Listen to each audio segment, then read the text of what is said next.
Hi, everybody. How are you all? I am so excited to see the number of participants that are coming in. Amazing. And what a lovely vibe to see so many comments coming through in the chat.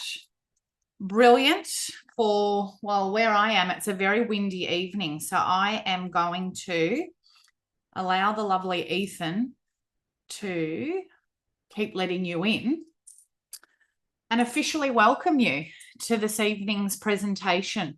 I am super, super thrilled to have been invited by everybody involved in PD in Your Pocket. And I'd like to thank the New South Wales Family Daycare Association and, of course, the New South Wales Government for providing these sessions so that we can really do our best to commit to really child-safe environments. So to give you a little bit of background about me, my name's Nicole Talarico. I have been in the education and care sector for the last 30 years, and 25 of those I've been independently consulting with organisations all around Australia and overseas. So I am currently a member of the Early Childhood Australia Victorian Committee, but I also sit on the National Reconciliation Advisory Group for ECA Australia. I, as I said, do a lot of work in organisations large and small all across Australia, and primarily my focus really these days is on child safety. I was fortunate enough to publish a book last year on asserting a culture of child safety.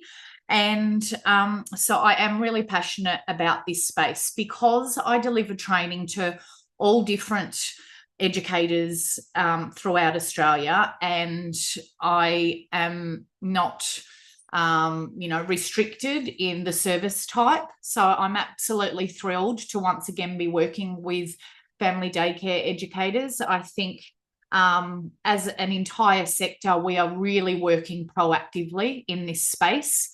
And I suppose there are, lots of ideas that you already have put into place. And I'm hoping that from tonight's presentation, you get some greater depth to keep building your capacity in this space. We will never be done with this work, and we don't want to be. We don't want to get complacent. I'm currently studying back at uni, doing my Masters of Social Work with a family violence, child and family lens. So I guess we have to constantly be building our knowledge and understanding so that we can put forward the best strategies to implement, a really strong culture of child safety. And that's what we're going to be talking about tonight. I would like to take a moment to acknowledge country. I'm zooming into you from Wurundjeri country in Victoria, but would like to acknowledge the traditional owners of country throughout Australia. I pay my respects to Aboriginal and Zenadeth Kes elders. I like to use that term because Zenadeth Kes is the traditional First Nations name for Torres Strait Islander people. So I would like to use that term wherever possible. And let's be grateful for this beautiful art piece, Sea Turtles by Gary Purchase, who does some amazing work.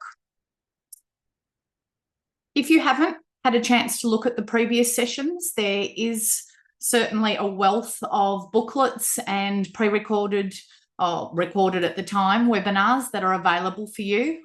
So all you need to do is go back and have a look at the resource section of PD in Your Pocket, and you'll be able to, and there's the link there, you'll be able to go back and have a look at this session and any others that are of interest to you.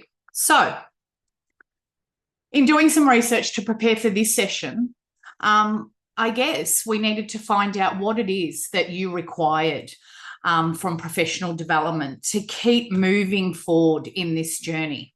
What we did find out was that there are so many of you, which is amazing, that are really confident about knowing what child-safe environments look like. So that's amazing. If you look at the pie chart there, 96% of you said, yes, absolutely, I am confident to know what child-safe environments look like. that 4%, if any of you are here tonight, by the end of this session, you will absolutely know. What else did we ask you? How confident are you in creating and maintaining environments that are child safe? Again, so many of you were really, really confident that you are able to not only create, but maintain those safe environments for children. 50% really confident. And again, I'm going to tap into this purple slice of the pie there, which tells us that there are some of you who are somewhat confident. So by the end of tonight, again, you'll be really confident, I'm sure. How often do you include children in your decisions on keeping children safe? I was really thrilled to see this. I do a lot of work with services in making sure that engagement with children is really rich in this aspect of child safety. So including children in decisions, in keeping them safe. 65% of you said always, which, as I said, that really blows me away. That's fantastic. 34% of you said sometimes. So we want to get more of those green educators into the yellow space, and we will absolutely enhance what we know tonight. Are you familiar with online safety tools? 53% of you said yes, absolutely, which is great. I'll be able to give you some indicators of what some great resources are.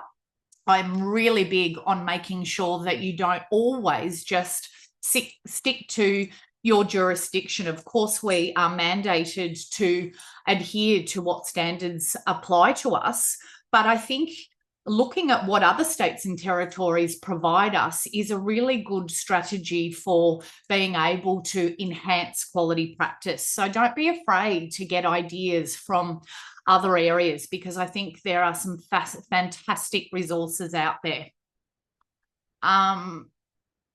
The beauty of being able to quote yourself from writing a book is that when you're doing presentations, you can include a slide of what your book looks like, and I can actually quote myself in the presentation. So even though that sounds funny and I just still think it's a bit surreal, I do it for most of my presentations. So what I'm talking about here is child safety.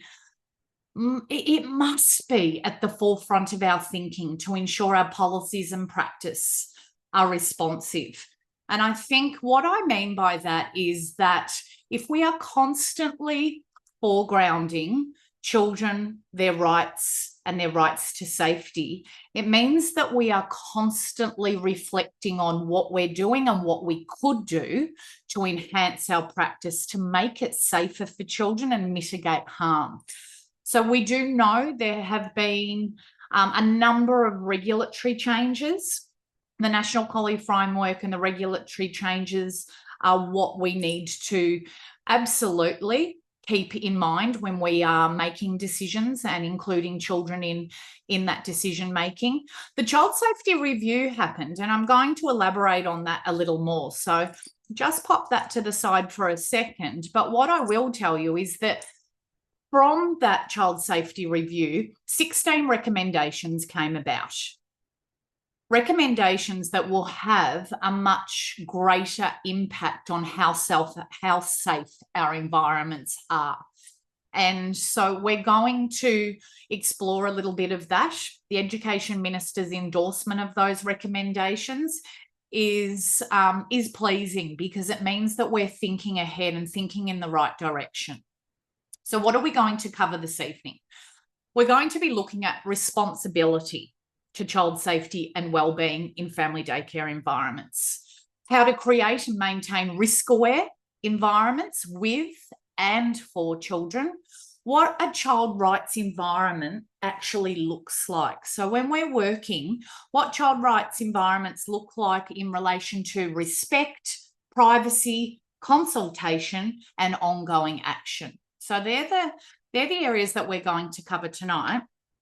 If my power didn't go out, I could spend hours and hours with you talking about this, but let's keep moving through. Many of you will have seen this poster from the Office of the Children's Guardian. It's a nice quick visual that really summarises each of the 10 standards. what we do know is that compliance and enforcement measures commenced for you in New South Wales from the 1st of February last year. What that means is that the child safe standards, which are recommended by the Royal Commission, provide a framework for making organisations safer for children.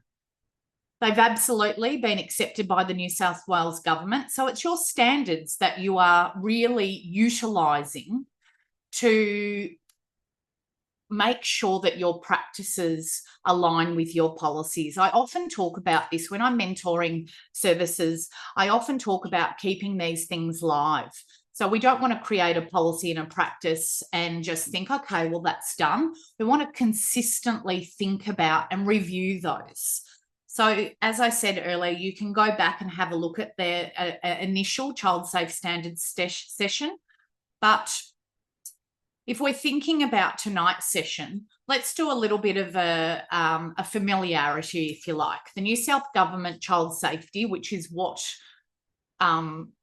leads you in your work in this space, highlights the fact that the child safe standards are regulated by your Office of the Children's Guardian, or the OCG as it's commonly referred to, apply to all child-related organisations. And that includes, as all of you know, approved education and care services, including family daycare. The aim is to collectively raise awareness about child safety.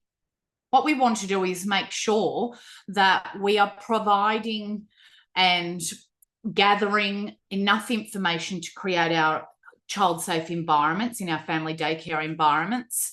And these standards allow us to gather information, and not only just gather that information, but the Office of the Children's Guardian really does give us a wealth of resources to give you the skills to implement those standards. And that's what we're going to elaborate on tonight. Really, what do these look like in practice? So the other thing about the standards is that they're not just for us as educators. They are there, and all these guiding documents that are around, whether it be from PD in your pocket, New South Wales Government, via the Office of the Children's Guardian, all these resources enable us to work more responsively and proactively with children, their families, and other members of the community to raise concerns and make complaints. Now, I've left that last point on there because we are going to elaborate on that. Regardless of what jurisdiction you're in, well, you guys are in New South Wales, but for the other states and territories that I work with, regardless of location in Australia, it seems that across the board, we can probably do a little better in what that looks like. How do children and families, how can they actually raise concerns in a way that's going to build a greater awareness and understanding of this commitment? Because as I said, this isn't just about us as educators. This is about all stakeholders. This is everybody's responsibility. So we talk about a raising awareness and raising concerns culture. That's really important because we want everybody to be well informed, to know what the responsibility and the commitment is, but also know that they can really readily gain access to support if they have got some worries or concerns. So that helps us to mitigate any loopholes or what's often referred to as, you know, really detrimental gaps in service provision. So child safety in practice.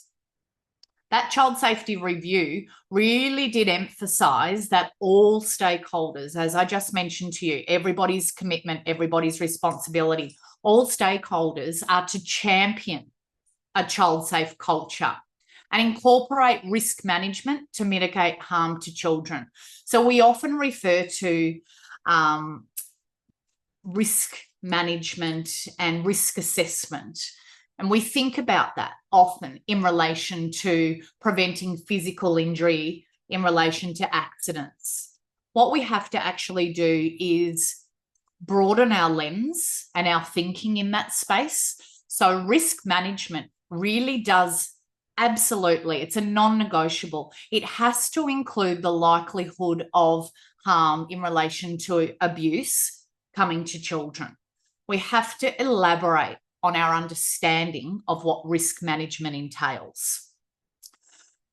So that's that next point there. Consider, when you're thinking about the likelihood of something happening, we have to include abuse occurring in that thinking and also in our documentation.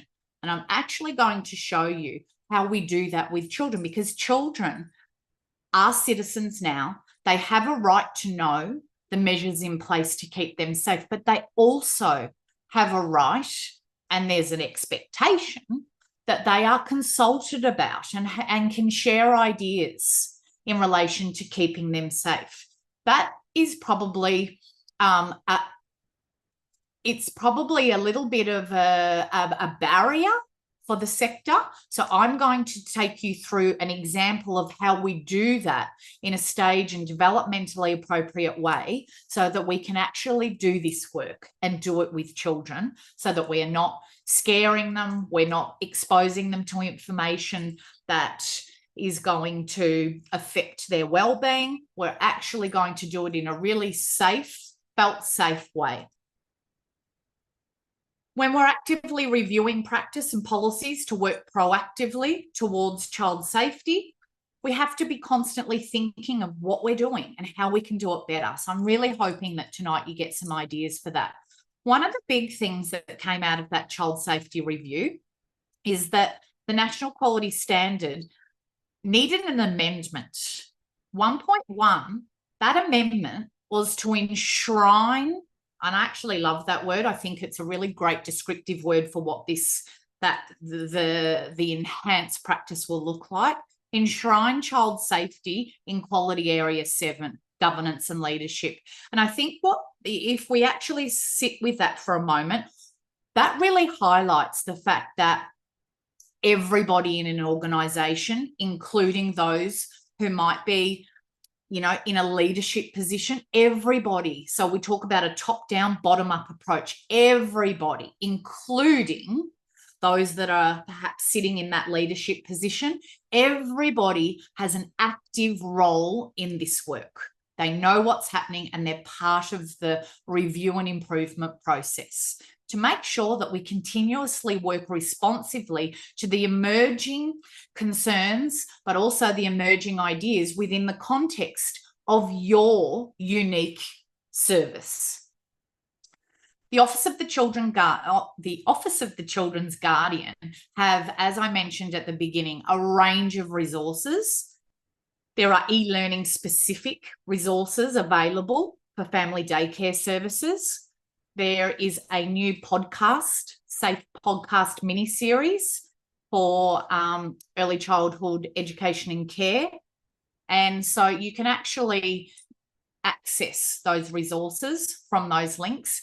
As I said, this session's being recorded, but other than that, you will be able to gain access to the PD in My Pocket booklet. So you can have that as your resource to go back to. So there are child safe handbooks, there are policy templates, there is a safe series, which is that elaborates on protective behaviours program. Safe space, so they are resources or a series of resources to help you choose the right service for children who may have disability. Multilingual resources, and a whole lot of other resources that you can access. So if you haven't, I do encourage you to do so.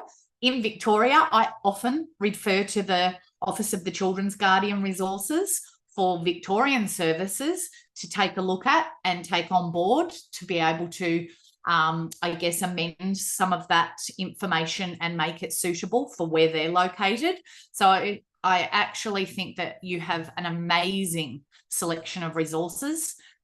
So if we're talking about safeguarding and promoting children's health and safety, we want to minimise risks and we want to protect children, as I said, from physical harm, but that absolutely does need to include the likelihood of abuse. We also want to make sure when we're thinking about national quality standard, and if we think in particular to quality area 2, which is children's health and safety, we're also bringing into that what we are doing to foster psychological well-being. So what you've probably noticed already is that national quality standards really do tie in and align with so many aspects, all of them really, but the national quality standard really does support us to think about child safety in all of the areas. Quality area 2, there's a strong focus in quality area 2. So it's really thinking about children's health and their physical activity within your environments, and that includes when you're going out and about, and really thinking about that, that health aspect for well-being and comfort. But also when we move down into 2.2, we're looking at safety and how each child is protected. And this is where I really want to encourage you to think beyond just that physical accident injury and include the likelihood of abuse. Because if you're thinking like that, these statements or these dot points, these elements, they make sense. If we're thinking about protecting children from harm, we're thinking about effectively managing incidents, that could include abuse to children. So we've got to really elaborate on our thought process so that we can actually think really proactively in this space. And how are we making sure that everybody understands their roles and responsibilities to not only identify, but know how to respond sensitively and in the best way for children? So there is so much governance to guide us. There is legislation in place. We've got the Education and Care Services national law and our national regulations. We've got we've got so much. And so that's why I can't emphasize enough to you that child safety really does need to be considered in all aspects of our service provision. And the Child Safety Review prompts us to really consider what reforms could and should be made to further protect children. So if you're thinking about the policies and procedures that you've got in place, and I really want to encourage you to think more broadly this evening, if you can, of what else you could do. What we do know is in relation to policies and procedures, we have to consider, yes, the regulations to providing a child-safe environment. And we talk about promoting this culture of child safety, and we add in wellbeing because wellbeing is a huge part of child safety. What we do know is that we often think about physical safety, yes, in relation to the likelihood of abuse, absolutely. But there are so many types of abuse, and I really emphasised this when I was writing the book. I wanted to make sure it was saturated with examples of how we need to be really mindful of what we're doing to support, create and maintain environments that are not just in relation to physical safety, but we include social safety. So that includes our engagement with different people in society, and that's and also how I align with being a strong ally for rainbow communities. We also want to think about cultural safety. So absolutely foregrounding Aboriginal and Torres Strait Islander people, children and families, but also thinking about other cultures that we are engaging in work with. So we've really got to think about our social safety, our cultural safety. We've also got, we talk a lot about felt safety. And this is where this comes from, because we have to be mindful of all the different types of safety that people need in order to feel safe when they are working with us. We do need to really think about supervision, of course, at all times. Thinking about the visitors that come into our residences or our environments. So family daycare residences, thinking about what policies and procedures you have in place for visitors that come into your space, documenting and assessing the possible risks before going on outings, before going on excursions, or if you're getting on and off public transport, or how you are transporting children. We also have to think about our policies and procedures in relation to sleep and rest practices, and thinking about that, you know, emergency, what would happen in an emergency. We have to have really clear policies and procedures for that, as well as the safe arrival of children to and from the family daycare residence. We're documenting incidences, and we have to also consider the safe use of online environments at our services.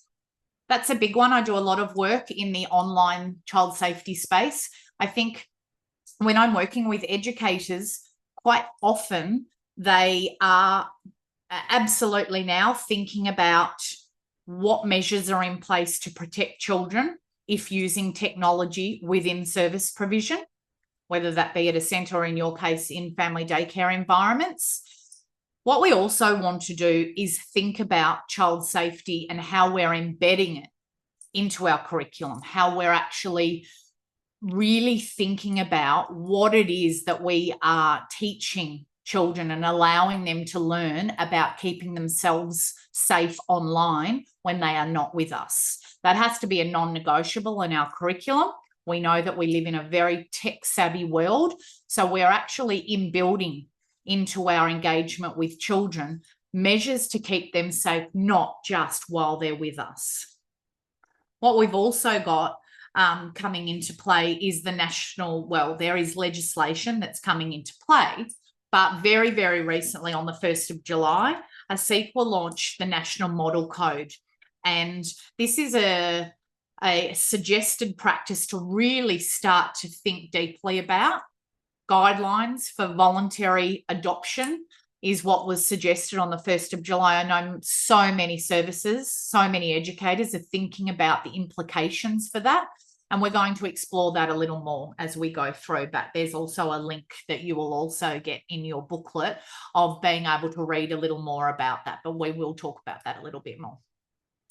So if a child safe environment is something that is embedded in organisational leadership, in governance and in culture, we know, and we've just talked about the fact that this is entrenched right through our policies and our procedures, making sure that we have a child-safe environment, and that includes how we can raise concerns if anyone is worried, including children, of the environment perhaps not being as safe as what it could be. So this is where our complaints, how do we deal with those? Are we working really quickly and responsively to those to make sure we alleviate any systemic failures, any of those loopholes we talked about in service provision? We've talked about the importance of risk assessment, and as I said, I'm going to go through what that can look like with children. But of course, we also need to think about protection from harm and hazard, which includes abuse, and inappropriate discipline is also something that we have to think about in relation to the environments that we're providing children, not just in the physical sense, but that well-being sense as well. So I've already said that there are so many relevant quality areas, I believe all, but if we really are going to hone in, there are absolute, this is without saying quality area 2, 3, 4, and 5. These are all specific areas that without a doubt child safety really does relate to. But as I said, I really do think all of the standards. So if we're going to document child safe standards under the child safe scheme, what came about is that we need to have a child safe policy. We also need to make sure that the organisation has a statement of commitment to child safety, a code of conduct, that risk management strategies are in place, and complaint handling, information sharing and reporting. The reason I've got wellbeing in that title in brackets is because in Victoria, we have to have a child safe environment and wellbeing policy, or it can be called a child safety and wellbeing policy, but we have to have the word wellbeing in there. So as I said to you at the beginning, I like to give you insight into what other jurisdictions are doing. There's no reason why you can't include aspects of wellbeing into your child safe policy, because we know that wellbeing is a big part of a child safe environment. What the policy requires, child safe policy requires organisations to make sure that children and young people are safe and feel safe. So this is that felt safety I was talking to you about, that it considers equity and inclusion. Sometimes when I'm working with educators, there is, we need to unpack a little bit the difference between equality and equity. Equality is when you're thinking about everybody being treated the same and equally. And we know that everybody is not treated equally. And so when we use a lens of equity, it means that we are mindful that not everybody is treated the same in society. And so therefore we need to think about ways that we can actually, while still maintaining standards, but really think about how we can adjust our practices, even our policies, to support the unique needs of individuals. How can we work towards equity and inclusion, which means we might not treat everybody the same, because everybody doesn't need the same level of assistance and support and a lens of understanding. So we need to think of everybody as unique, and we use that lens of equity to see how we can mold what we're doing to best support those unique needs of individuals, recognising and respecting those diverse needs of all children, the need to provide children with access to information. Again, we're going to elaborate on this, because what we do know is that children have a right to information, but we're often relaying that verbally. And that's not necessarily the best way for all children. And we know that when we use multiple means or multimodal ways to communicate information, then the likelihood of more people gaining an understanding of that information is going to be greater. We also need to make sure that children have access to support. And quite often we revert to the fact that, well, if children need something, they'll ask us. What we do know is that for whatever reason, children might not be able to ask us. They might not be comfortable to ask us. And a big thing that I like to also mention here is that depending on the unique needs of individuals, particularly those that might be deregulated for whatever reason, upset, worried, what we do know is that what happens in the body and the brain when somebody is deregulated, that prefrontal cortex lifts. And so all of the access to good thinking, or what I've learned and what I know and what I've been exposed to before, children and adults may not be able to tap into that area. So we have to really be mindful of the neuroscience in all of this, in that it may not be possible to actually seek support. So we've got to think about different ways that children can access help and raise concerns and make a complaint. Complaint procedures have to be culturally safe, and this is why we need different ways to raise concerns and make complaints. They've got to be accessible and they've got to be easy to understand. So if we're thinking about cultural safety, we may think about the measures in place for people to be able to communicate their worries to us. And if we're inside, when I'm working with families, I'll often say, if you know you're working with a First Nations family, it might be less comfortable for them to come inside to your organisation or your home and have a chat. But if you're meeting outside on country where we know Aboriginal and Torres Strait Islander people are going to be more comfortable being on land, on country, we can start to think about different ways to be able to engage with children and families. Reasonable changes can be made to support participation. What we do know is that child abuse and harm does not result from discrimination alone. Discrimination on the basis of disability, race, ethnicity, religion, sex, intersex status, gender identity, or sexual orientation. There are so many types of discrimination that can come about, and that adds to when vulnerable, perhaps marginalised groups in society, we know we need a stronger and tighter lens on those who are vulnerable in our community. So there are so many factors to consider, but we must have a tighter lens on those families that are considered perhaps at risk. We have to have a commitment, as I mentioned earlier, to managing both our physical as well as our online environments. So what should a code of conduct include? And this is often something that I talk about, because quite often when I look at, there are so many codes of conduct that come on my desk and through my email, and quite often there are lots of items in that will indicate what's expected, what behaviours are expected if someone is undertaking their role as a professional or a volunteer. But what often is not included, and so we have to make sure that that is amended, is what is not acceptable. We need to make that really clear and transparent. There is what is expected, but we also need to include in that code of conduct behaviours that are unacceptable and will not be tolerated. So this is where we have to make sure our code of conduct has really clear guidance for what is and what is not acceptable.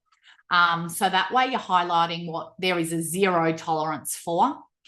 We have to make sure the codes of conduct has guidance to support the services community to recognise, so what is unacceptable behaviour and how can everybody be on board to know about that, but also what are the measures in place? What are the consequences for that type of unacceptable behaviour? So outlining the action an organisation will take is often not included in a code of conduct when I first see it. And of course, we have to address any risks in that code of conduct to children's safety that would be unique to your individual organisation. So the Office of the Children's Guardian, in relation to your standards, requires you to make sure in practice, but also in your documentation, that you've got lots of evidence of success. And so, yeah, child safety is going to be embedded in your day-to-day practices, but you also need to make sure that everybody understands and follows that code of conduct and your child safe procedures, that decision-making prioritises children, foregrounds children, what's going to be in the best interests of this unique individual, this child in my care. And this is where we start to create this strong organisational culture.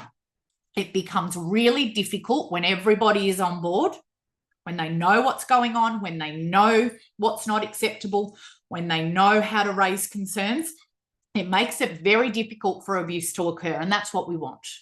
So we're operating in a way that is upstanding, not bystanding. We're not sitting by and going, oh, that's probably not my business, I'll just leave it, I'll wait and see. We're creating this upstanding culture where we don't just sit on things. Everybody's committed, which means a commitment to action, raising concerns. That way, carers, such as yourselves, can appropriately respond to and report the likelihood or the inclination of abuse. And children, absolutely. This is a huge indicator of success when children feel safer knowing that they have input into the organisation. So now I'm going to play you an interview that I undertook.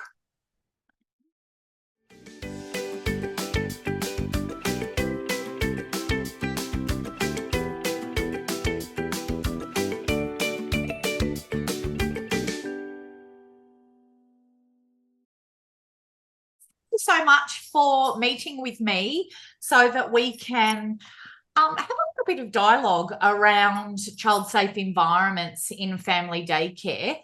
I am so grateful that I get to meet with you because you are a senior officer in the family daycare space in New South Wales. And I think this is such a relevant time to be talking about what's happening in your service type in our sector. So thank you.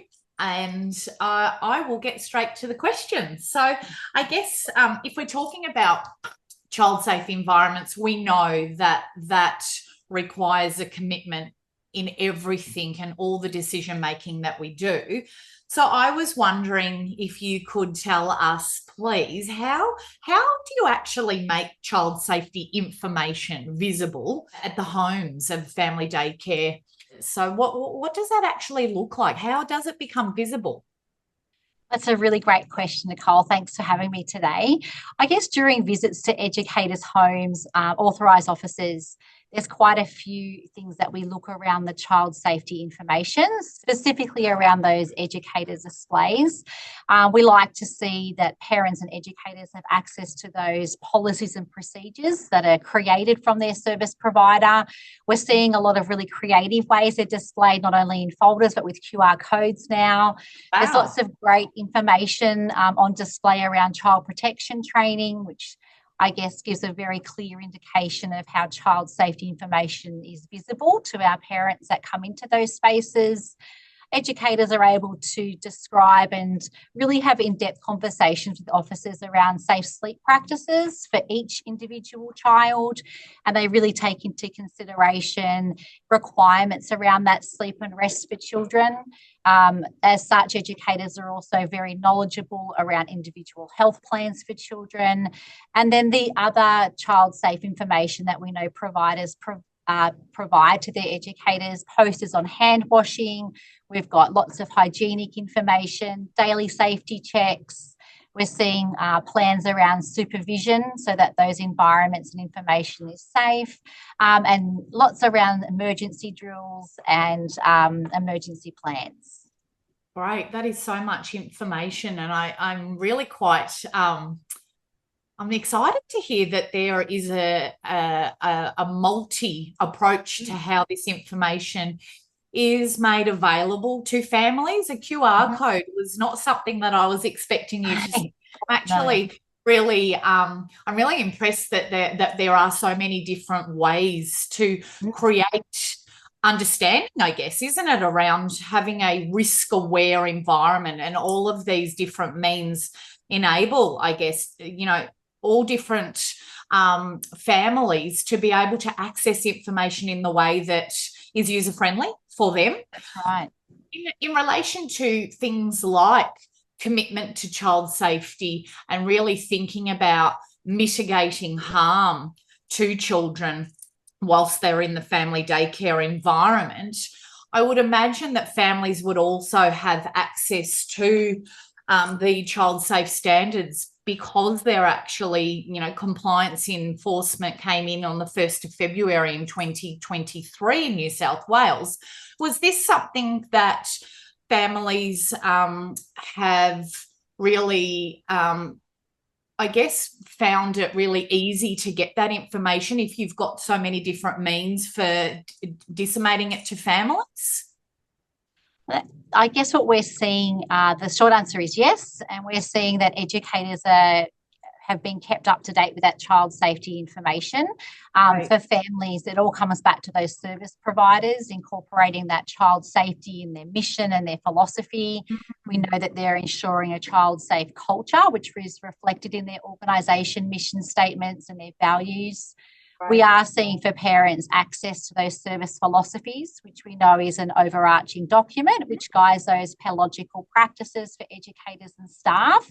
And this is really visible to parents and the community. We're seeing a greater commitment to child safety throughout all our service providers. And it comes back to those developments of policies and procedures. So it's a really positive, knowledgeable step that we're seeing in this space. Absolutely, that's fantastic. That's a beautiful segue into my next question, because that is what I was curious about. How are service providers keeping up to date with child safety information? And I guess when we're having those dialogues and conversations with educators in their homes, we're really seeing that promotion of a child safe culture, and the educators are keeping themselves up to date on requirements. It's no longer just the responsibility of our service providers. We know that educators, it is their responsibility as well. They're encouraged to comply with the code of conduct and set a standard of behaviour for those educators. We're seeing educators keeping themselves up with mandatory reporting requirements. The understanding of those requirements ensures that they act appropriately when concerns arise. And we're seeing that educators essentially are keeping children safe in their homes, and that child safety is everyone's responsibility. It's a very active participation, which is necessary. There's lots of training on the OCG, including learning modules founded by New South Wales Department of Education, with their tailored pathways for FDC services, and the mini podcast series, which has been really great, the OCG and other safe training. We also know that there's lots of free resources available in the ECE resource library on the department's website, and there's great, obviously, information that's been provided from a CEQA for these educators to keep up to date with that child safety information. I guess that having such a wealth of information on the Office of the Children's Guardian, and, you know, like you said, all of those extra resources like the podcast series, I guess that makes it a lot easier to be able to, in dialogue, even share this information with families who no doubt access a lot of this information themselves. It's readily available online, right? That's correct. And we're actually seeing educators engaging with those parents, having small parent meetings, having conversations, handing out information, and links are being provided. So it's a really proactive response. The educators are really appreciating the information that they have, and they want to encourage those child safe standards and those good practices around child safety for their own environments and homes to their educators and their children and families. Brilliant. Brilliant. It's such a collaborative space, isn't it, to be doing this work well? It requires all stakeholders to be actively committed. That's right. And you need the information to maintain your knowledge and insight in what is happening, but also what else is available to help with that understanding. So I guess in terms of children in the environment, in the family daycare environments, how do they know? What are some of the things that help children to know that they have rights when they're in their services? Yeah, that's a really interesting question, isn't it? I guess as authorised officers, we see and engage educators can support children to develop skills by guiding some of their children's behaviours as mentors, and helping children to negotiate their rights in relations to other children and the rights of themselves.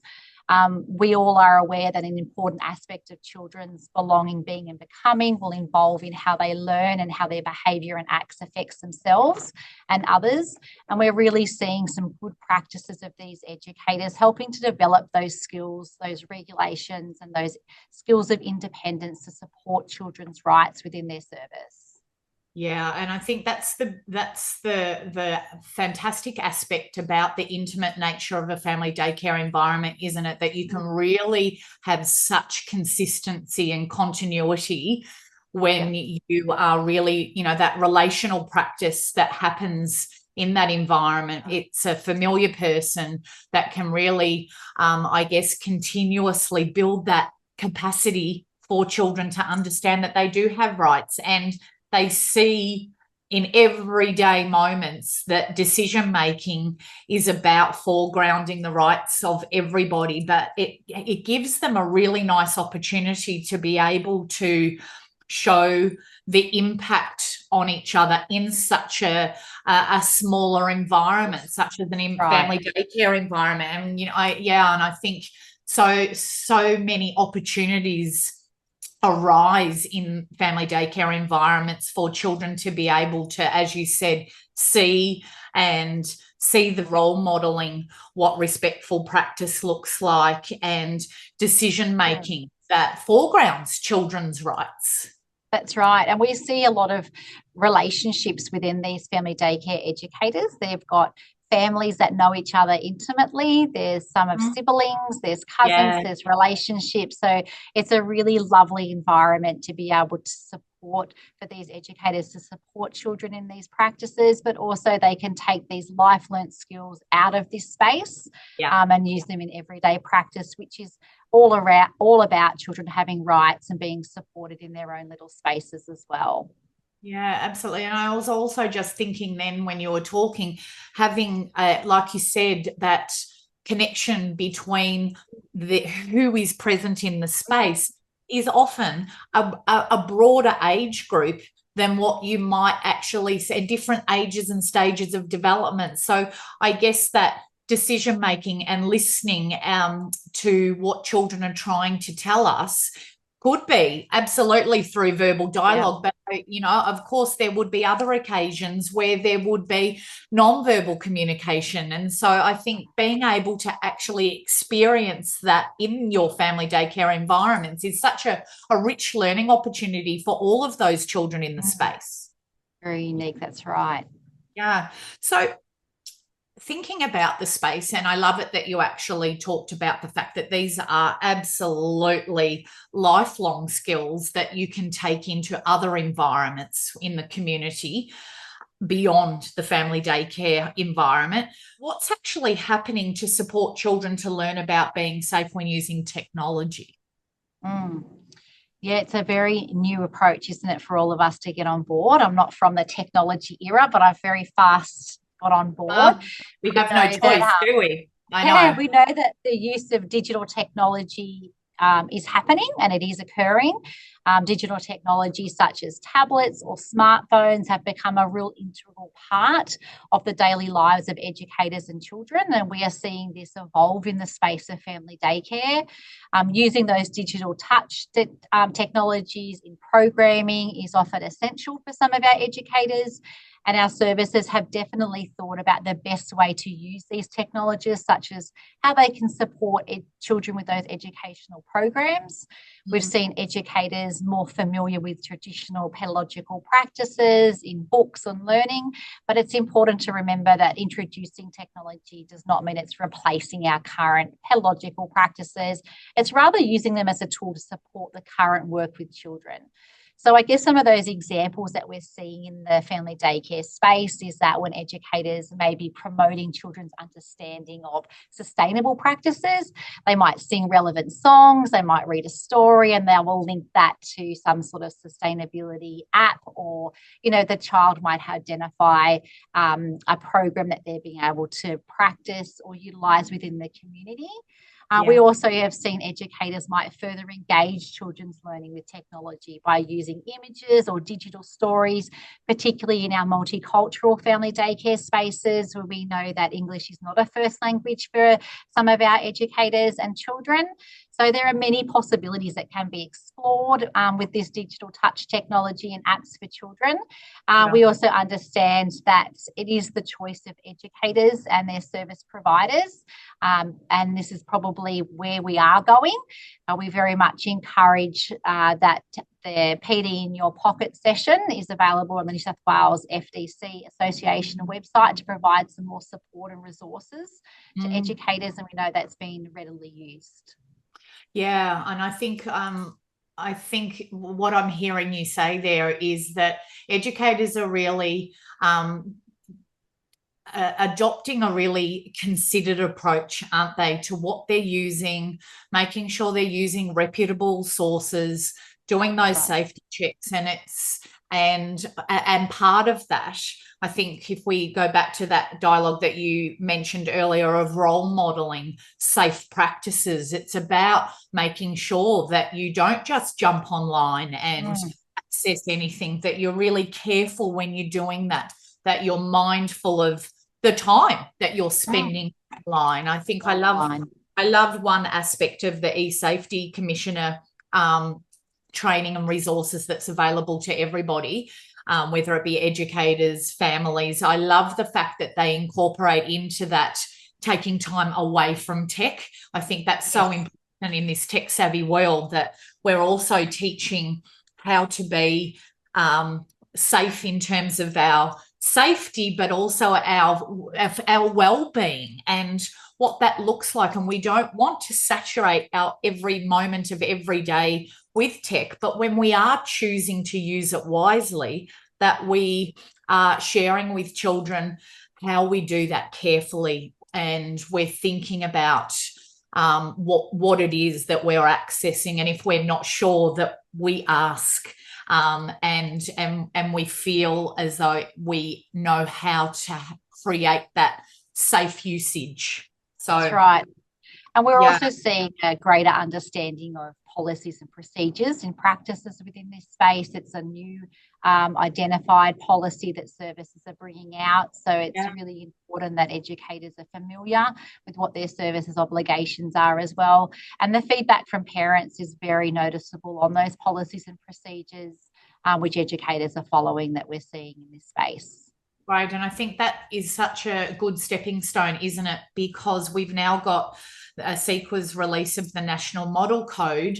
And I think what I've seen in the sector in all different service types, and I'm curious to hear whether or not it's the same for the family daycare environments, is that we're starting to really think about when we're using technology and what we are, I guess, what type of technology we're using, what images we're taking, how we're storing those. So really thinking about the why, I guess.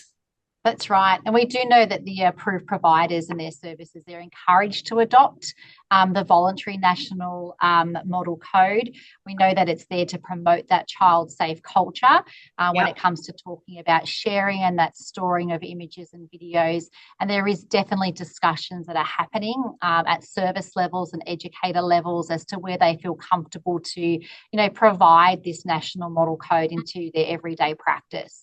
Fantastic. I think everybody will be ready for the legislation when it comes to light. So the thinking and the what if now is an absolutely well-needed approach if we're going to implement further change into our policies and our practices. So I guess I'm curious about how children could raise concerns in the family daycare environment. I know in my work in the sector, we're really starting to think about how easy that actually is for children, and dependent on how large or small the environment is that they are in, I think we've really started, that child safe standards have really started to get us thinking about what options are there to truly raise a concern. And it might be, I often get asked that question, well, what would children have concerns about? And it might be they're not happy with decision making that their educator has suggested that they do. That could be something as simple as equipment, or when they're eating their lunch, or so I'm wondering about, because of the nature of the family daycare environment, would I be right in saying that relationship is so well formed in terms of trust that the family daycare would be able to perhaps pick up on cues from children if they don't have the language to say, I'm not happy with that? Yeah, I think you're right, Nicole. It's a really important topic to cover. We see in discussions and through theory-based evidence of some of our educators in programming, at the end of the month, we see that children can quite often write down their experiences that they've participated in that month, what their likes or dislikes have been. So again, without that verbal communication, there still is a way for them to have a voice. and being able to maybe comment around some things that they've enjoyed in the space or not so. We've seen reference to children's comments around, what's worked for them this month, what the space looks like for them.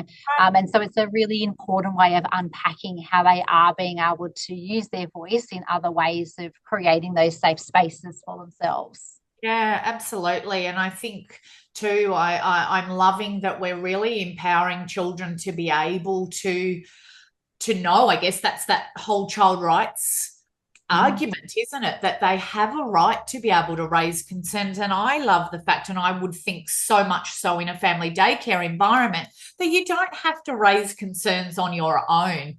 And I guess when you're saying that there are so many siblings and close connections with the children in the family daycare environments, it would become almost, such a regular practice to be able to raise concerns on behalf of your fellow, peer or sibling or cousin. Yeah. That's right. Yes. Yeah. I love that. I am really so grateful for that, in all the insight that you've been able to give us of what's actually happening in family daycare environments. I think I can't help but think that from the child safety review, there were so many recommendations, but what I keep hearing from all your answers to my questions is that it aligns, what you're saying aligns so much with one of the recommendations was to amend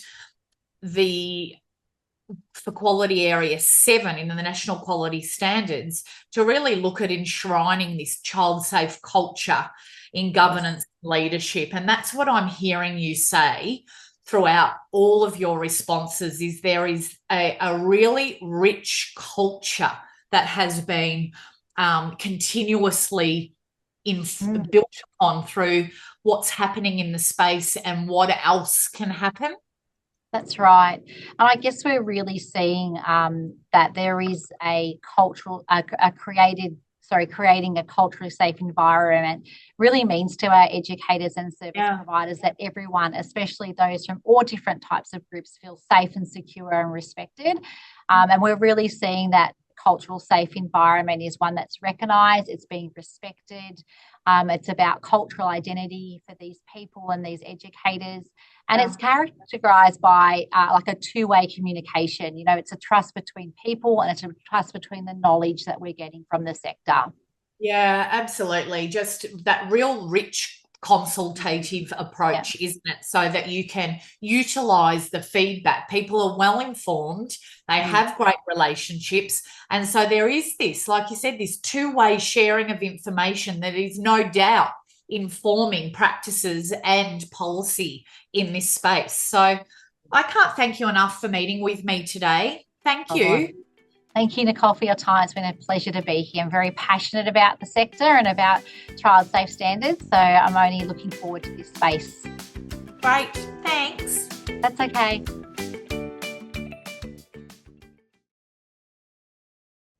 So, how do we make sure that children can participate in decisions affecting them and are really taken seriously? If we're actively seeking the opinions of children, we have to give them an opportunity to be heard. And as I said earlier, that is not always just verbally.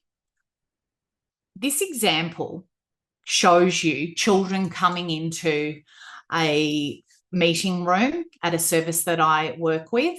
And the idea was that two representatives from a group, so they came together and they came to the meeting to present on behalf of their peers ideas and things that they wanted to share dialogue with in relation to improvements for their service provision. It wasn't just about asking children in the space what it is that they thought.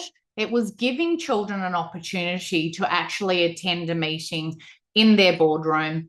And so children got an idea that they are valued, that their opinions matter, and it also gave them an opportunity to represent their fellow peers.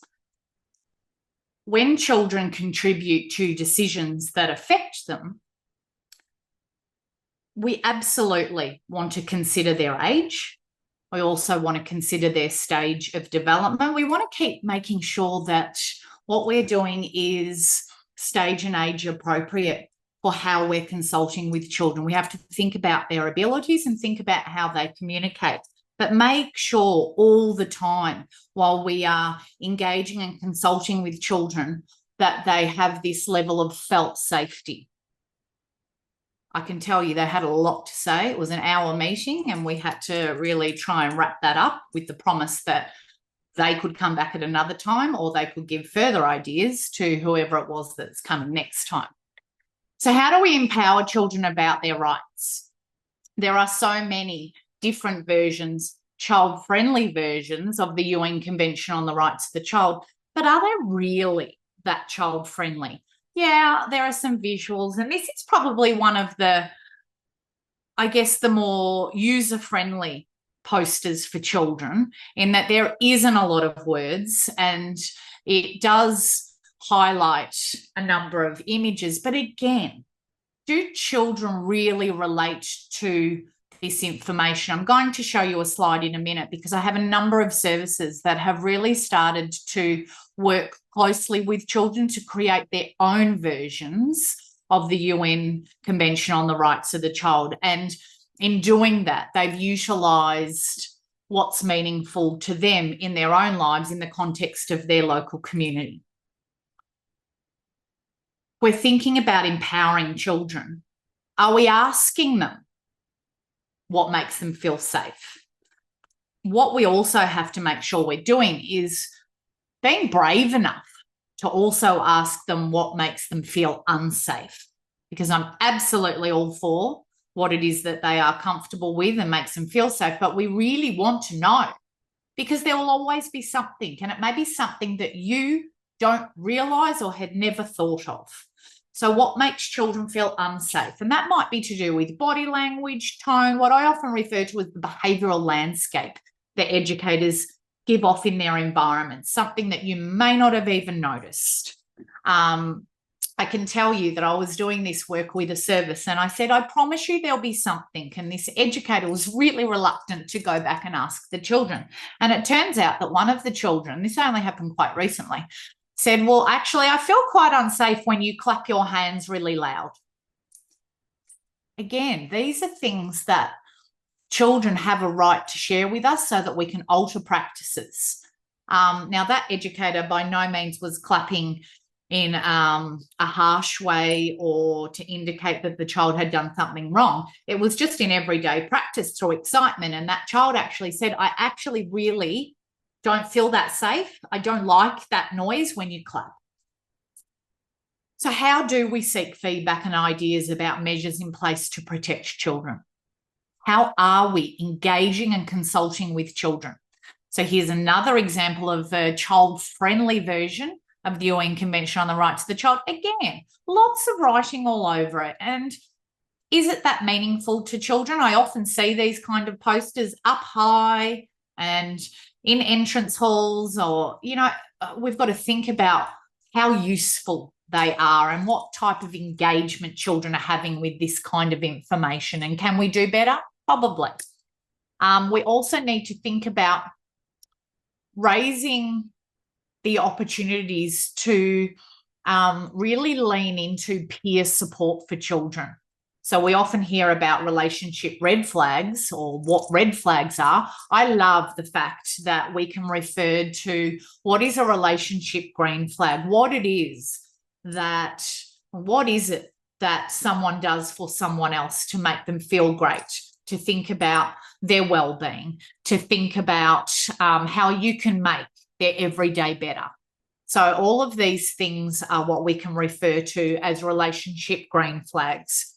We also really need to think about when and how we are infusing body safety, body autonomy into our programs. And we need to do that with children of all ages. We already do, but we may not link that back to working in the child safe standards space. So if we're thinking about consent, it might be that we could use the example of asking a child if we want to if we can change their nappy, and really looking at the cues and the body language that they're telling us, whether they are actually okay with that or they're not. And are we adjusting what we're doing to really listen to that feedback that children are giving us? Body autonomy and body consent might look like children sitting together reading a story and somebody leaning all over their friend. That doesn't mean we need to stop behaviour. What we're doing is that we are role modelling and giving children an opportunity to have agency over their own bodies. And so we start to embed into our practice children having an understanding that they have a right to set personal boundaries. They have a right to space. They also have a right to change their mind. So if I was reading a story and there were a number of children, and as I said, one's leaning all over the other one, I might actually say, hey, Harry, do you think that your friend Tommy is okay with you leaning all over him? Yeah. Tommy, how are you feeling about this? Oh, I'm okay with it. Okay, that's fine. But when you're not, you need to let him know. So we're giving children in a developmentally stage appropriate way for the age group that we work with an opportunity to hear that language, that you can make a decision, but you have a right to withdraw your involvement in something. This is consent, giving and withdrawing consent. And this is how we work with the age group that we work with every day. So this is how we start to impart role modeling and understanding for children in relation to everyday interactions, that you have a right to privacy. Sally, I know that you love hanging out with your friend, but do you think it might be a bit more respectful to her for her to be able to go to the toilet without you standing there watching her? Because she has a right to privacy. So we start to utilize language that children can hear, make decisions about their own actions, and think about the impact that their actions are having on others. This is the example of one of the services that I've been working with who have recreated their own version of the UN Convention on the Rights of the Child. So this is what the teacher did was they looked at, so they used tech, they used it safely and considerately. They had a look at a number of visuals and audios to support UN Convention on the Rights of the Child. So the articles, what do they entail? And then what they decided was that they would ask children to select an article that resonated for them. So if we look at this example that I've honed in on here, number 28, Article 28, which is children have a right to access education. Stormy decided that she wanted to draw a picture of her brand new school. She was transitioning to school, and in her interpretation of being able to be grateful to be able to access education, she's drawn herself here with her brand new school bag. Apparently it's full of all the books that she'll need. And she decided that she would colour that in teal, and same with the school, because she's so grateful that she's going to do so much learning at the school because she has access to education and the books that she needed to do that. So you can really be quite creative, or should I say enable and afford children the opportunity to be as creative as possible. I was just in a service last week who have been doing similar. The children recreated their interpretations using clay. So there is so much scope for how you can interpret our governing documents. What else can we do? If we're going to encourage peer support for children, because we do know that peers, children and young people get a great sense of belonging, as we do as adults, from feeling like we belong within our spaces. And a big part of that is who we are connected to, our peers in that space. So we have to really amplify. And we're pretty good at that, I feel, as educators, but let's really amplify those relationship green flags and really thinking about how can we recognise and champion, if you like, being a great thoughtful, caring peer or support for others. So keep your hands to yourself. Yeah, we can do that in a number of ways. We can really project and really enhance that idea that you have a right to privacy, body boundaries, and we can set boundaries. So we often don't want to just, well, we don't want to rely on just visuals for that. So verbal dialogue for that. We want to support multimodal ways to communicate. So when we use visuals, such as keep your hands to yourself, I do know of a number of services that have created their own versions of this, where children have really been active participants in the creation of some of this signage. I Can Be a Super Friend was at another service. They adapted it from the book I Can Be a Super Friend by Lisa Grant and Rochelle Latenti. And they created their own version. And here's an example of what one of the pages looks like. First I stop, then I think about what a super friend would do. So it's a visual prompter. Now, I've been in the space and I've seen children access this book and taken it outside, read it outside. I recently was at this service and there were 2 children reading this book at the time. Majority of the friends were doing a group time. So we need to make sure we give children access to these tools, readily available tools, to remind themselves of the rights that they have and to be mindful of respecting other people's rights in the space. So if we're talking about promoting rights and the rights of others, we have to also think about what measures of support there are. So yes, we just looked at some visual prompters to remind children that they have these rights, but what happens if they really do think that their rights are not being upheld? And I think some of the messages that educators have really started to take on board is this whole notion that, I don't know, as a society, we seem to have in place that when you need to make a complaint or raise a concern, you kind of need to do it on your own, in private and in a very formal way. We know as humans, most of us don't particularly feel that comfortable with conflict or raising a concern or making a complaint. So why do we have these processes in place that expect people to do that on their own? So this is an example of where I'll get you to start thinking outside the square with that lens of equity and flexibility. If we're going to support a culture of speaking up for all stakeholders, we have to support people to be heard. And no, we don't always have to do that on our own. So I've been working with a number of educators to really encourage children to keep their friend with them if they want to raise a concern. I'm often in services and I will hear, okay, I'm just going to have a chat to Sally. You guys go and play. She'll be with you again soon.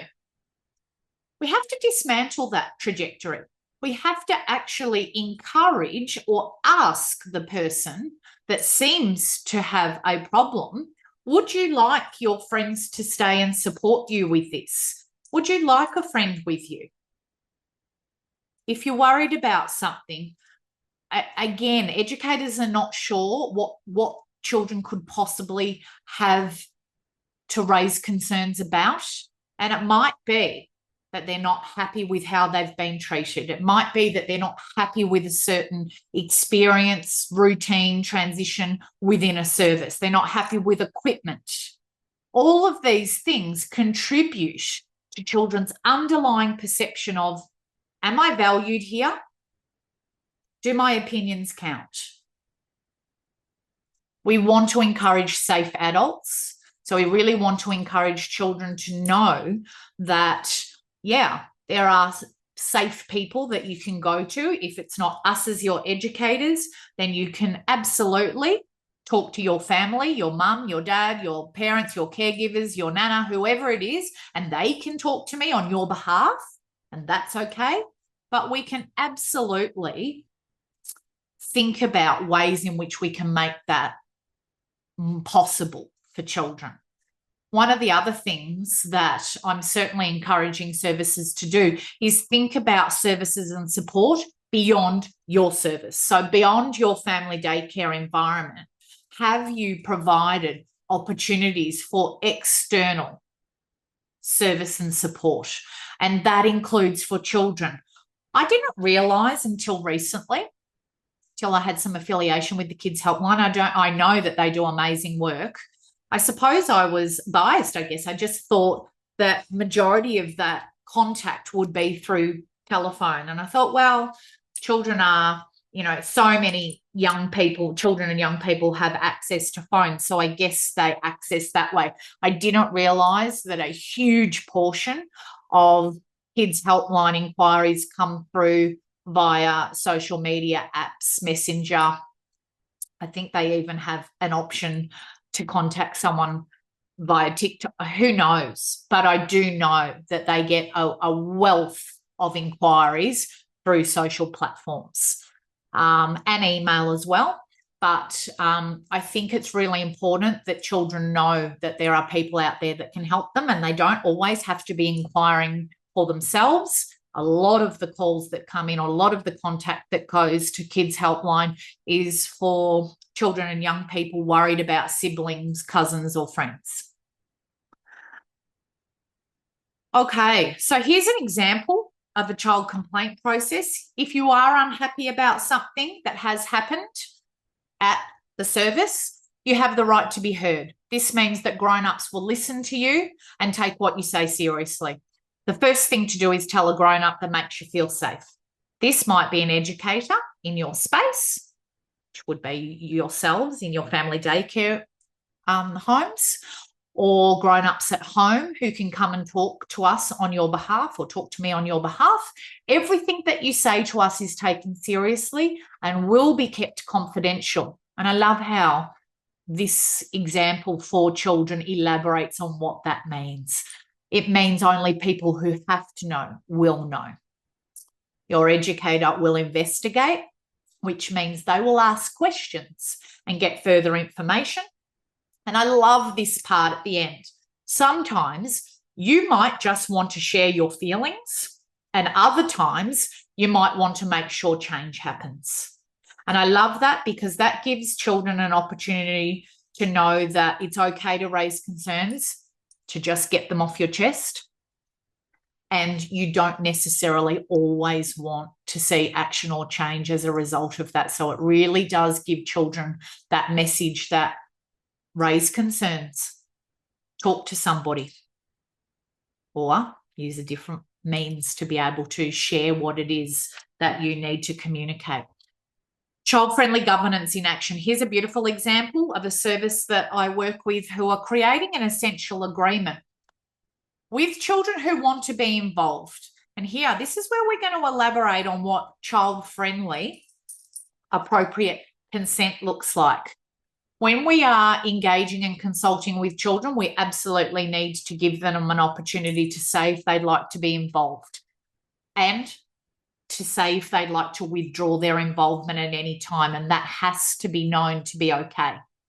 So if you want to engage in any experience, that's fine. If you want to withdraw from that and you no longer want to be involved, that's okay too. What we also need to do is, when we are engaging and consulting with children and we're obtaining consent from them by their body language, their verbal cues, or their verbal dialogue to say, yes, they want to be involved, we've taken all that into consideration. We also need to give children an opportunity to have a say about what the experience is going to look like, or in this case, what the essential agreement will look like. So you'll love this. Some children decided that they wanted their teacher to write down some of the things that they wanted to put forward in respectful practice for within their room, their environment. That was what the essential agreement was about.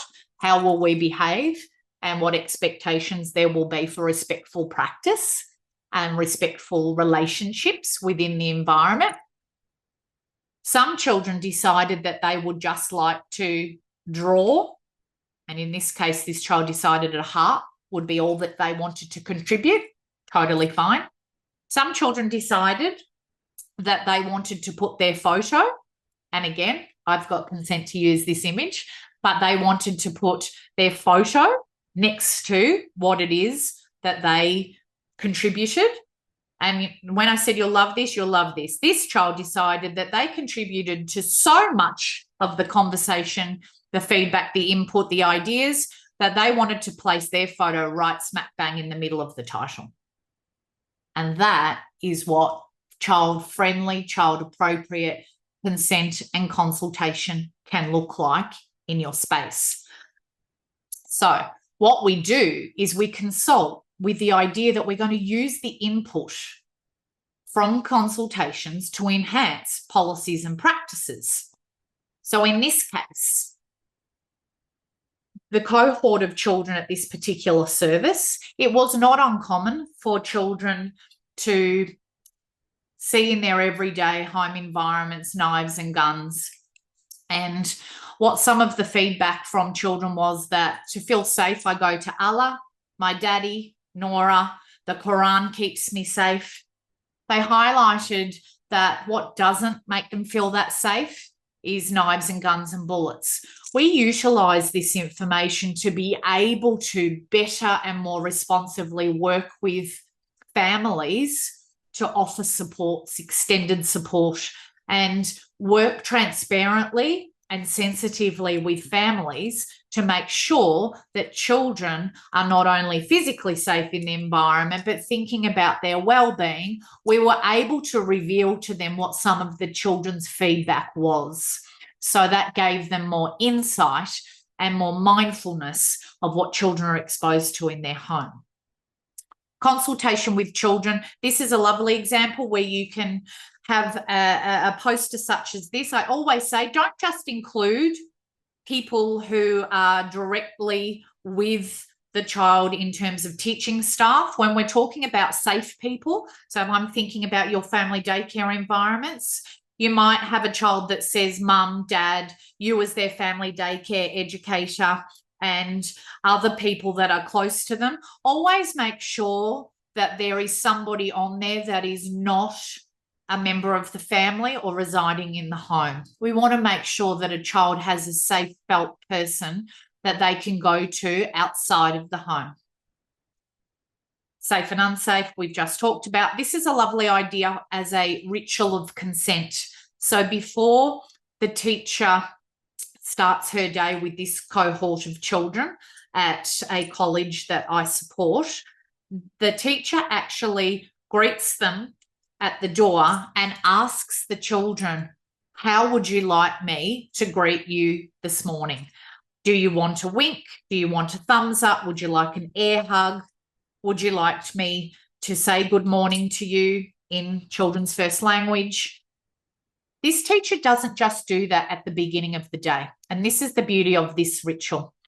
What we're telling children, remember, is that you can consent to something and you can withdraw your involvement at any time. So what she purposely does is that she redoes this ritual at a different point in the day. Often it's after lunch and after the chill out, relax, rest time, sleep time for some children. And so she asks them again, now how are you feeling? Have you changed your mind? This morning I was giving you a wink, but would you like me to greet you differently now at this point of the day? So again, that tells children I can change my mind and I will be respected for my choices in the space. I know many services have created audio versions which have pretty much summarised the key governing documents, that child safety and wellbeing policy, the code of conduct, the commitment to child safety, and they've recorded it in different languages to meet the needs of the individual children in that space. And that's really just a summary of when you come here, please know that everybody who is here is committed to keeping you safe. We want to make sure that if you are ever feeling unsafe, that you know that you can seek help and support. We will look after you, blah, blah, blah, blah, blah, blah. So really think about your unique context and think of ways that you could summarize those guiding documents in a succinct way that children are going to be able to relate to. So I know in this particular service, they had an audio library for children to be able to sit down, re-regulate, listen to different audio. I do know, actually, not just in this service, in a number of services, children will listen to the recording, not just in their own language that they can relate to, but they will listen to other languages as well. So how else can we consult with children? This is a beautiful example.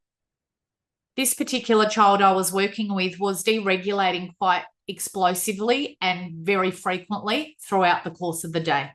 So remembering we're using that lens of equity, that child was not able to verbalize when they were starting to deregulate and come out of that window of tolerance. They were starting to feel escalated and they didn't have the ability to verbally share that fear and anxiety with their educator. I knew that that child loved to use the remote controlled candles. And so what we co-created with this child, he and I sat down and I said, I know your teachers told me that you love the candles. Oh, yeah, I love them. I love, have a look. This is how they work. So we co-created a bit of a colour communication system. So and again, agency consent, this child decided that the red would mean that would be a visual cue to his peers and his teacher that he was feeling pretty frustrated and he needed to just be on his own. He decided that when it was green that he was feeling pretty calm, and that was a nice indicator to peers, and I saw it in action. I watched two girls watching him and they were watching the colours and they went, oh, yep, it's green. That means he's okay for his friends to come over. He decided that purple would be a colour where he's okay, but he'd really prefer to just have some time on his own. So I watched this child enact this communication, raising concerns, and be able to support the use of this system within the program with his peers was really important and very powerful.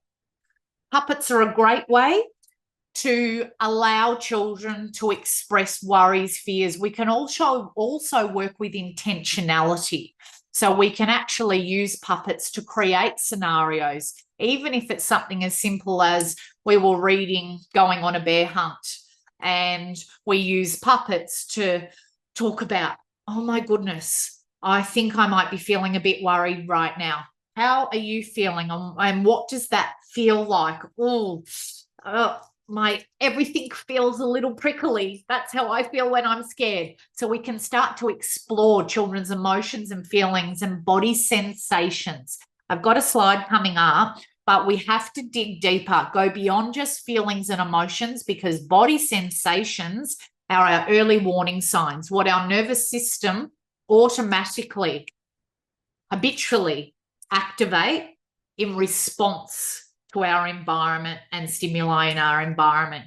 So when we can start to role model and work with intentionality to explore in our everyday programs body sensations, this is a language that children absolutely need to know, their unique language of their nervous system, because that's their warning sign when they're starting to feel not safe, worried, scared. And we want children to cue into their early warning signs. It also means that they can have exposure to what their body does when they are feeling comfortable and content and calm and safe. So visuals are actually really good. These visuals were hanging on a bag and I said, oh, these are amazing to help children be able to communicate their needs without necessarily using verbal language. And this educator said, oh, that was for a child that's no longer with us. So I said, well, now they're for everybody, because every child can benefit sometimes from the use of visuals, depending on the circumstance. So now I'm going to move you into how we risk assess with children for the likelihood of harm. Well, this is an example that I included in my book. And basically what I did was I mimicked the ASEQA risk assessment template. But what I've done is I've prompted it with, are we seeking feedback and ideas from children about measures in place to keep them safe? So if we were going on an outing, let's say we're going to the local supermarket, what we want to do is have, yes, because we always risk assess before we go on our outings, right? So we want to actually have, you know, multi-modes of how we can communicate to children. So we might have a map of where we're going. We might look it up on the computer. There'll be lots of things that we can do to support children in understanding that we're going on an outing and what that might look like. Now, we know that children, no matter where we're going, I've got 4 children, and I know that everybody always needs to go to the toilet at some point. So what we're actually going to do is I'm going to show you how we talk through but use visuals to support that dialogue of what's going to happen when we get to our location and we need to perhaps use the bathroom. So this prompter comes in first, though. Has every adult involved in the excursion got a working with children check? Have they read and signed the agreements to uphold our commitment to child safety code of conduct, child safety and wellbeing policy, and any other relevant policy? I would include complaints and raising concerns policy in there. What strategies will be utilised to ensure adequate supervision regarding the likelihood of abuse? So this is what I often refer to as an extra spotlight. Where are we going to ramp up our supervision to mitigate harm to children? And that might be how we monitor public toilets, whether we remain outside cubicle doors when in public toilets, whether we arrange for exclusive use of changing rooms at a sport complex. I know many organisations that have been able to do that, and services are very accommodating to protecting the right to privacy, wellbeing and safety of children. So you would be surprised, but if we don't ask, we don't get. So this part down here is highlighted. Have children been consulted about safety measures and contributed their ideas to prevent harm? Did children undertake a risk assessment using a child-friendly tool? And if so, please indicate. And this is what this can look like. So if we know that the public toilet, and I'll often say, go down there, take a photo, get an image of it. If you don't, you could use something like this, but it's really good to get real life examples of what your locations look like. So if we're coming in here, and this is what you can do with children where possible and they're able to work with you in this space, I would be saying, so we come in this way. And Sally, talk to me. What color should we use? Red. Great. Let's put some red arrows coming in this direction because this is how we enter the toilet block. Sally, what we're going to do is get you to go to the last cubicle. So we're going to put, and you might have a range of different shapes. Sally, what shape do you want? Heart, star, star. Great. Let's pop a star. Okay. So we're going to go in this cubicle. Now, Sally, I know that you may or may not want to close the door. So I want to make sure that nobody sees you going to the toilet. I want you to have your right to privacy. So I am going, as your educator, I'm going to stand here. But I'm going to put an arrow facing that way because that's the direction I'm going to be looking. So anybody that comes in won't be able to come past me. So I'm still right there if you need me, but you can go to the toilet in privacy with the door open if you prefer. And I will be right outside facing that direction. So that's a very easy way that you can engage children to understand the measures in place to keep them safe and protect their rights to privacy. I do know with one of the services that have adopted this system that one child got to the location where, oh, I've forgotten which toilet you said I'm going in. So I worked with that service and said, okay, this is children giving feedback to say, I didn't remember the risk assessment we did when we were back at the house or back at the service. So we asked the child, would it be helpful if we take a photo or printout? And so that child never used it, but carried their safety map with them or their picture in their pocket the next time they went out and about. So as I just mentioned earlier, we need to really do some work, and really explore that sensation beyond emotions and feelings. It tells children when they're starting to feel unsafe. It might be that their cheeks get hot, the hair on the back of their neck stands up, their heart starts to beat really fast, they start crying, their ears feel hot. Individuals will react and respond differently in different circumstances. So children need to start to become familiar, and the best way to do that is in a safe space with you. So they start to get to know early warning signs when unsafe and when things are okay. These things may not pop up. Thinking about your range of resources that you're using. So really thinking about a wealth of different resources. So here's an example of not just looking at body parts in English, but using Aboriginal specific language. Boonwurrung body parts is what you can see here. So if you're looking at Standard 2 in action, it's really about child safe policies and everyday practices and making sure that we're promoting children's empowerment to participate. And we're identifying along the way practices that perhaps disempower children. Don't give them that voice. Don't give them that right to withdraw consent. Don't give them that agency to give feedback and make decisions about things that affect their everyday. I think I've covered all of those things, so I'm going to skip to the next slide. Here's an example to remind us that sometimes children just need blank canvas to be able to share their concerns. Now, this is Polly. I thought at a quick glance Polly was practicing to write her name. This is an example of why we don't necessarily, we jump to conclusions, we presume. That's that bias we have to step back and really critically reflect on. And I said to Polly, oh, you're writing your name, Polly. This was Polly raising a concern about something that was happening at her kinder. She said, well, I am writing my name, but do you know why? I said, no. She goes, because my teacher told me that I can't write my own name on my work because somebody else wouldn't be able to read it. So I'm practicing so that I can write my own name on my own work and she doesn't have to write it on there for me anymore. That is Polly raising a concern to say, hey, I don't like the fact that you're not letting me write my own name on my work.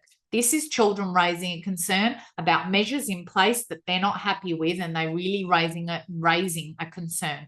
Here's an example of children being able to use an iPad in the service to scan a QR code.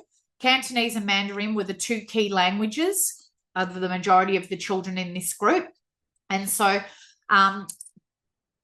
two teachers within the school community actually recorded a YouTube video that actually was like I talked to you about before. When you come here, you're safe, but also this is an example of children raising a concern and being able to access somebody in their first language, tell them that I understand you've got a problem. Don't panic.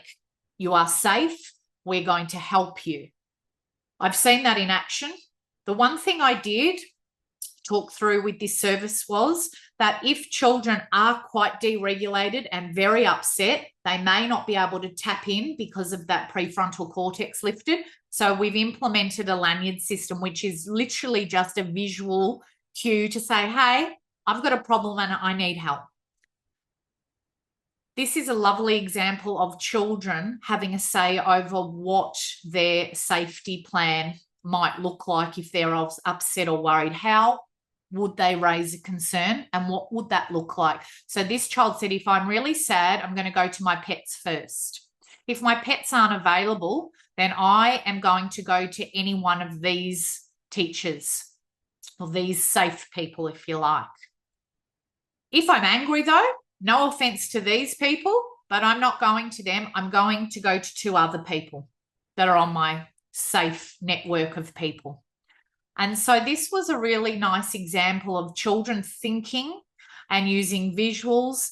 They decided they wanted to set it up on this chalkboard, and they had access to image or photos of the people that they would go to depending on the circumstances. And I love that they referred to pets, and on this side, it's mum and dad. And if those two first options aren't available, these are my next options. So I'm mindful of our time. And for those of you that do have to jump off, again, you can access the video. I will keep going for a couple of minutes because I know you had to wait for me to come back online. And we are almost done. But families and communities absolutely need to be informed and involved. We want this two-way open communication. We want child-safe information that's user-friendly. We want a child safety approach to be understood. We want everybody to be able to have a say in the organisation's policies, which requires consultation that can allow for feedback and ideas in varying ways. So in this example, you can see the governing documents being translated. So there's English as well as other languages that are relevant to that centre community. We do know that surveys gauge the effectiveness of engagement, but we want to continue to make sure we've got multiple ways for families and children to be able to share their feedback with us. So read easy documents are another way that can allow people to understand key information. They are by no means replacing a more extensive policy. They can support an extensive policy so that the key messages can be easily understood, and that is the less words, no jargon, visuals to support the key messages that need to come about. And you might even translate your easy read documents. So I guess if we're thinking about how we apply our standard in every day, all educators have to be able to get and gather and implement information about factors that increase a child's vulnerability to harm. They need to know that. And we need to know all of this information and be mindful of it when we're undertaking our risk management plans. We have to know about individual circumstances for children and families. We have to know how to address indicators that could increase the likelihood of abuse to children. We have to be able to respond to vulnerabilities and needs and how we manage those in the best way possible. And so this is why in New South Wales, and I think it's a brilliant idea, you have to have a diversity and inclusion plan. And that is inclusive of records of events that demonstrate diversity and inclusion. So we are upholding that whole notion of equity that I talked about earlier and really thinking about what message of welcome are you portraying? Have you got a whole lot of visuals on the external of your service so that, you know, people will often take a good look at their surrounds or your physical environment before they enter it? What message of welcome to support that sense of felt safety and belonging are you offering to children and families before they perhaps meet you for the first time? We really do need to really think about those measures of felt safety for all children, dependent on what their possible vulnerability might be.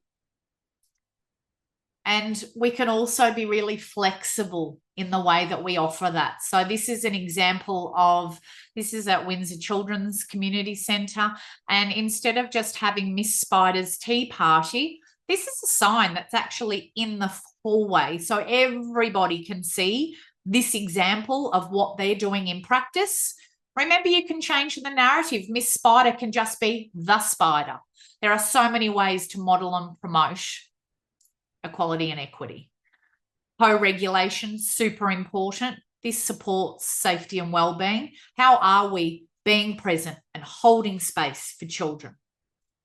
And what visuals are children and families exposed to? And are we making sure that we are having these cultural aspects richly embedded in our everyday, all the time, not just tokenistically at special times?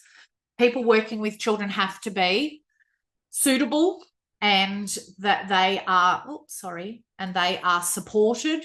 So from the 1st of July last year, new safety and workforce requirements meant that the safety, health and well-being of children were enhanced in relation to compliance and improved quality. So that's in regards to family daycare educators, as you know, having to hold approved Certificate 3 levels or higher. That qualification prior to commencing their role in a family daycare service, and cannot be actively working towards a qualification. Fit and proper people working in the company of children. So yes, we have to make sure that everybody living in your family daycare environment has a verified working with children check. We have to also make sure and be diligent in the fact that we've gone to the measures to make sure that that working with children check has not been revoked, suspended or rejected. And that could happen if a person is charged or convicted of a sexual offence, an offence of violence, an offence involving drugs or weapons.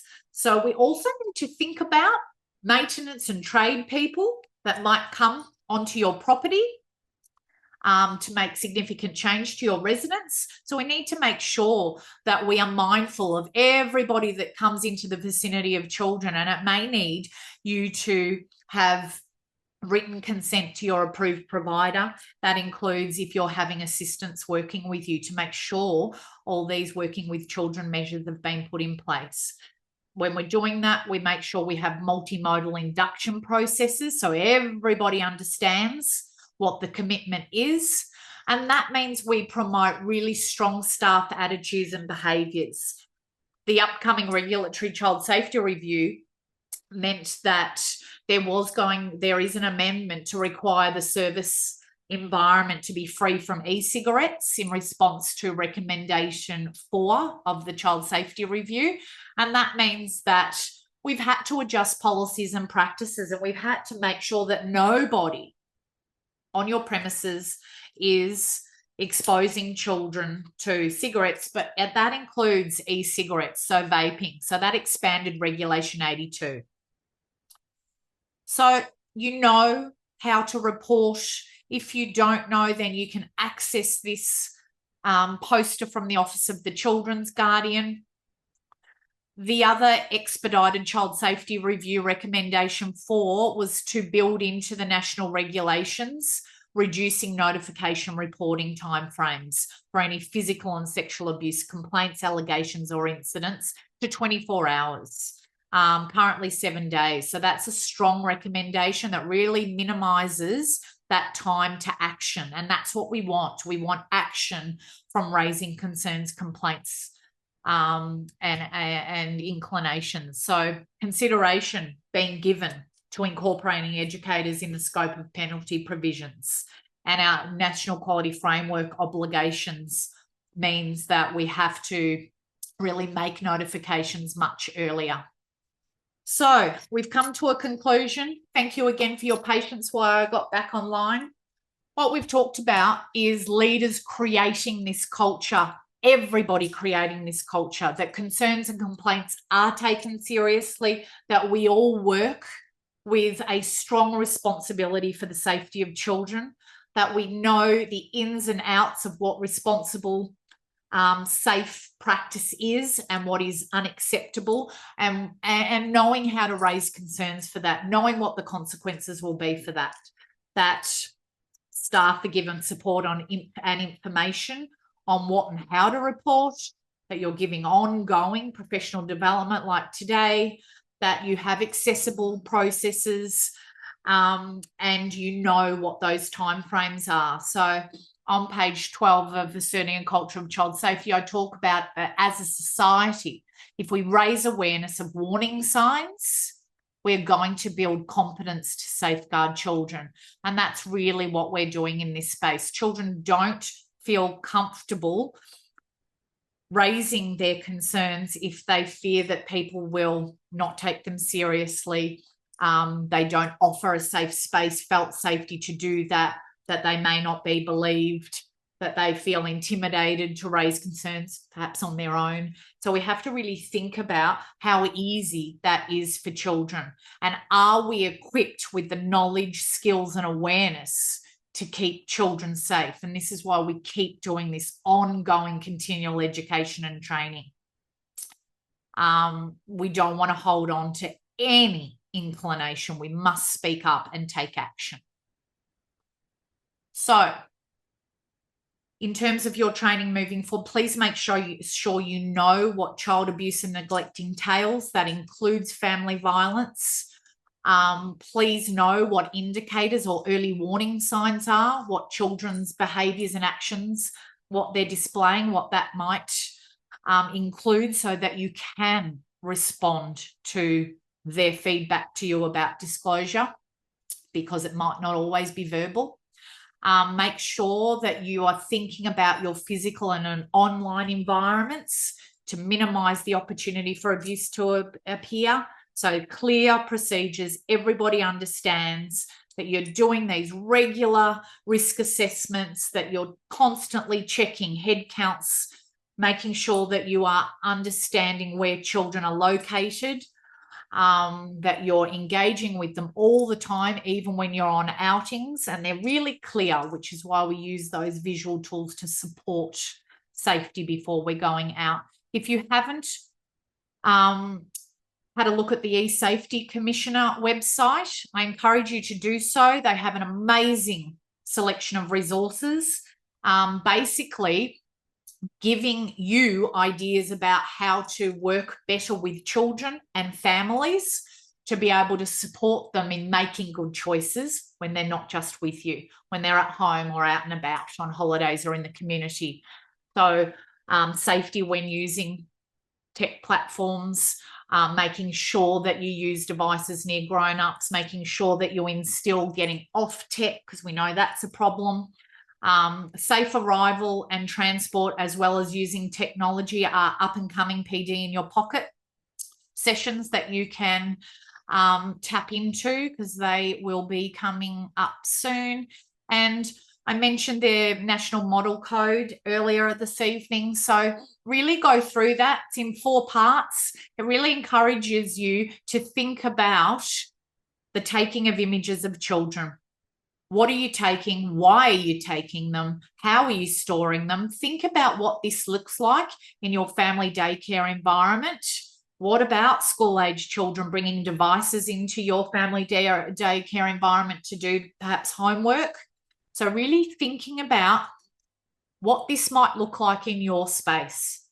As I said, it's a voluntary interim measure. There will be future legislative reform, but really, this is the time for us to have dialogue around what could be the implications. What do we need to consider when we're taking, sending and storing images? So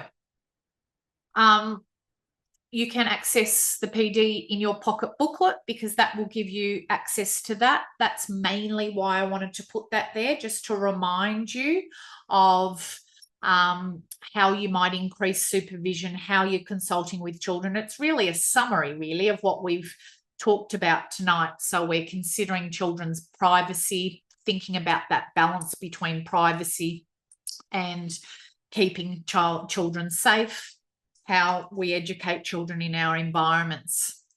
We do need a robust understanding of intersectionality, which is really what are all the multiple vulnerabilities in our community that we need to take into consideration so that we can really support children in our spaces. So when we're doing this, we're all working towards constant improvement. We're thinking about staying up to date, making alterations to our policies and procedures. And, you know, what do we do after an incident arises? How are we taking action, or are we needing to report, and doing that really responsibly and promptly, and making sure that we are consulting all parties involved where possible. So this is all information I have gone over with you. In final conclusion, please let's be risk aware at all times. Be mindful of our spaces with the likelihood of harm. There's a whole wealth of resources and references that I'll have included in the booklet for you if you want to access that. And I know that we've gone a few minutes over time, but I was mindful of that power outage. So if anybody does want to raise any concerns, I know Ethan was monitoring the chat for me, and I told him, please interrupt me if there's anything that you absolutely think is essential. But otherwise, feel free to unmute yourself and ask away. Or if you feel more comfortable contacting me privately, then literally just type my name into the socials and you'll be able to find me and send me a message, or you can go back through the team at New South Wales Family Daycare and PD in your pocket, and somebody can reach out to me. Not a problem at all. I have really enjoyed being with you all this evening. There's your link to remind you to participate in the PD in your pocket Facebook group if you would like to, if you haven't already joined. And as I said, you can access the booklet and further sessions at a later date. Thanks for having me, everybody. Have a safe and lovely evening.